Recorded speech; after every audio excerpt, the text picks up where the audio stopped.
bonjour, je suis Maryse Martin, Harmonie Vie et Évoluant en conscience. J'aimerais qu'on... Je suis avec Hélène Giroux, accompagnatrice en fin de vie. J'aimerais qu'on parle le sujet de l'amour universel parce que je fais juste te regarder toi, je trouve que tu as un paquet d'amour. Hélène, quand on la côtoie, elle nous fait des beaux câlins. Puis le fait qu'elle accompagne en fin de vie, je me crois, j'ai la personne idéale pour nous parler de l'amour universel. Ben écoute, c'est que moi je crois beaucoup, j'en parle souvent dans mes livres d'ailleurs, c'est que je crois que on est tous interreliés. Que toutes les personnes qui croisent notre chemin, même si c'est juste à l'épicerie, Il y a une raison d'être. il y a une raison à ça. On est tous là pour se permettre ensemble d'évoluer à quelque part. Quand j'accompagne des gens, j'accompagne cette personne-là comme si c'était un membre de ma propre famille.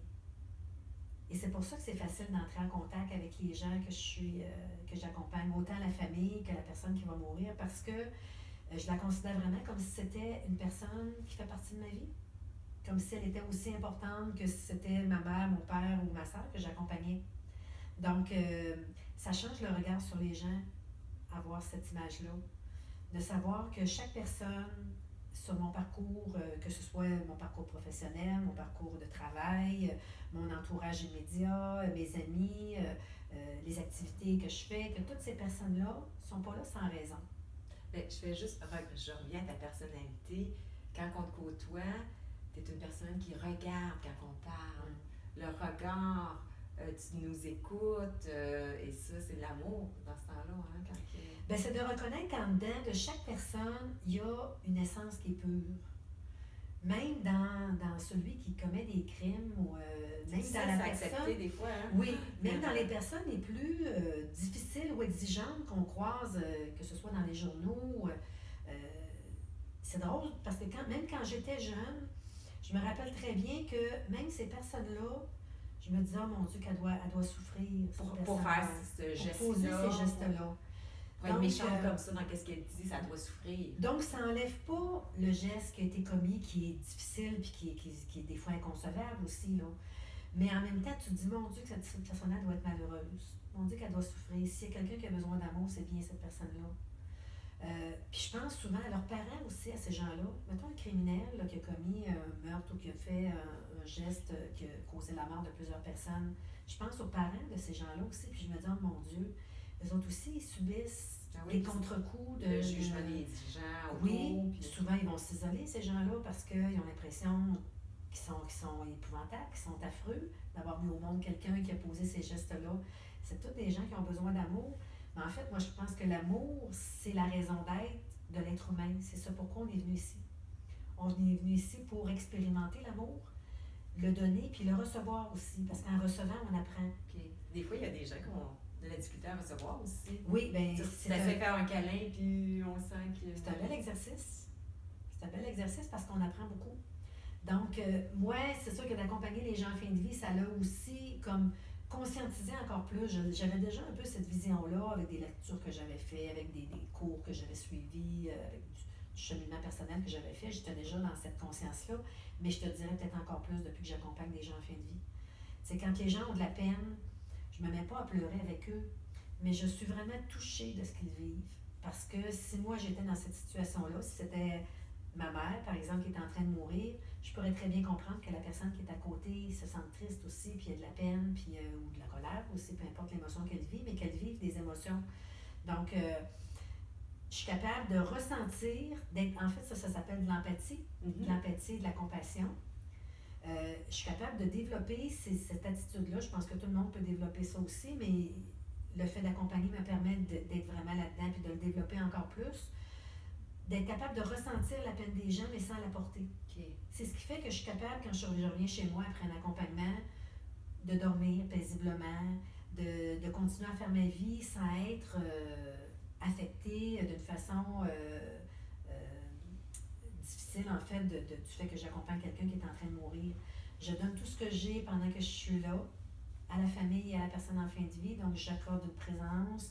Je fais les soins, je vais faire tout ce qui est nécessaire de faire. Et quand je reviens chez moi, j'ai le sentiment du devoir accompli, d'avoir fait vraiment tout ce que je pouvais. Puis quand je ne suis pas là, mais je me dis cette personne-là est encore entourée de sa famille, de gens qui l'aiment et qui sont proches d'elle. Donc, elle continue d'avoir d'autres services qu'elle a besoin aussi, puis d'autres... elle continue d'avoir l'environnement qui va lui permettre de faire ce petit passage-là à chacune des journées où elle va traverser le processus de son chemin de vie. C'est-à-dire que la personne, la famille, on peut t'appeler, puis tu peux venir nous accompagner. Dans le fond, on t'engage pour que tu viennes nous aider à accompagner la personne qui décède. Oui, tout à fait.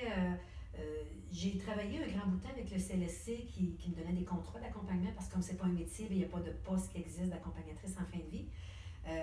Mais là, bon, il y a plein de coupures qui sont arrivées dans le système de la santé aussi. Donc, mais oui, les gens qui ont lu un livre puis qui me disent « Ah, ouais, j'aime sa vision, je vois qu'elle a de l'expérience, puis qu'elle pourrait nous rassurer, qu'elle pourrait nous réconforter. » Nous aider dans ce processus-là, dans les étapes, dans le... Oui, d'ailleurs, j'ai un site internet où tous mes services sont affichés, je pourrais peut-être te le donner. Puis oui, vous aurez l'information. On pourra l'inscrire, c'est ça. Les gens peuvent m'appeler effectivement, puis on regarde ensemble quels sont les besoins de la personne. C'est différent. Oui, quels sont les besoins de cette famille-là, parce que tout le monde n'est pas entouré nécessairement de la même manière. Donc, de quelle façon je peux les aider? Est-ce que c'est un accompagnement qui va être plus de jour, de soir, de nuit? Parce que des fois, ça arrive la nuit aussi quand on a besoin d'aide. On veut se reposer soi-même pour être capable d'être en mesure de pouvoir faire un petit bout de jour. Donc, toutes les situations sont possibles. On s'assoit ensemble et on regarde quels sont vos besoins dans ce contexte-là, de quelle façon je peux vous venir en aide. Puis souvent, les gens hésitent beaucoup à demander de l'aide. Ils attendent parce qu'ils ont l'impression qu'ils vont y arriver tout seuls, mais ils sont épuisés. Ils n'arrivent pas, ils réalisent pas à quel point c'est exigeant d'être autant un aidant que d'être un parent de cette personne-là qui est en train de mourir. C'est difficile, c'est exigeant psychologiquement et physiquement aussi. Mais, oui, puis c'est aussi parce que c'est un moment très intime. Donc, c'est normal qu'il y ait une réticence à dire, pourquoi je vais faire venir quelqu'un d'étranger chez nous alors qu'on vit un événement qui est dramatique, alors qu'on vit un événement qui est très émotif aussi, les gens pleurent beaucoup, il y a beaucoup d'émotions qui se vivent. Être capable de laisser notre émotion en face d'une personne. Oui, on est parfois mal à l'aise de montrer ça devant quelqu'un d'autre, donc il y a une espèce de distance ou de tabou qui se crée, de dire qu'est-ce que cette personne-là va venir faire dans un contexte aussi émotif et aussi intime. Mais en fait, c'est de comprendre que quelqu'un qui est extérieur à la situation peut beaucoup plus nous épauler que quand on est dans le contexte puis qu'on est très émotif. Puis qu'il y a aussi, c'est ça, plein de signes, plein de gestes qu'on peut poser que souvent les gens ne connaissent pas. Moi, je suis préposée, à la base préposée aux bénéficiaires de la formation, donc j'ai quand même des outils techniques aussi pour, par exemple, déplacer une personne, son confort au lit, son positionnement. Donc, il y a plein d'outils que je peux donner aux gens. Puis souvent, quand j'arrive chez les gens, même après un certain temps de réticence où les gens hésitent un petit peu à me faire venir, ils vont dire avoir su, on t'aurait fait venir avant. Parce qu'ils se rendent compte à quel point c'est aidant, parce que je suis calme, j'accepte bien la situation, je connais bien la situation, je suis capable de parler de la mort avec eux, je suis capable de les entendre, de les écouter pleurer sans juger, sans donner de conseils. Donc, je vais être aidante autant pour la famille que pour la personne qui va mourir. Puis ils le ressentent dès la première approche, dès la première journée où je suis avec eux. Déjà, ils vont sentir ça, que je sais quoi faire, que je peux les épauler vraiment. Puis ils regrettent souvent de ne pas avoir demandé de l'aide avant, mais tu sais, ils vont entendre, puis ils s'épuisent beaucoup au travers de ça aussi. Et à quelque part, ça leur enlève du temps de qualité avec la personne qu'ils aiment aussi. Donc, d'avoir de l'aide permet de respirer un peu mieux, de dormir plus, d'avoir plus d'outils parce qu'on en parle beaucoup ensemble, donc d'avoir des outils, d'avoir des petits trucs pour les aider quand moi je suis pas là, de savoir comment ils peuvent aider la personne qu'ils aiment. Et ça, c'est rassurant. Donc, ça change tout le contexte de l'accompagnement. C'est beaucoup moins exigeant et ils vont se sentir épaulés, les autres aussi, parce que l'accompagnement, c'est pour tout le monde, c'est pas juste pour la personne qui meurt, c'est pour la famille. Puis même, je te dirais, presque plus pour la famille que pour la personne mourante. Très souvent, c'est ce que j'observe dans mes accompagnements, c'est les gens qui accompagnent cette personne-là ont souvent beaucoup plus besoin que la personne qui quitte. Oui. C'est-à-dire que je pense que cette capsule-là nous dit beaucoup de ne pas se gêner d'aller chercher de l'aide, d'appeler Hélène. Elle est un être d'amour. Le thème, c'était l'amour universel. Hélène, c'est tellement ça qu'elle dégage de l'amour. C'est-à-dire que vous allez avoir les coordonnées si vous avez besoin. Gênez-vous pas pour contacter Hélène Giroux, accompagnatrice pas à la naissance, à la fin de vie.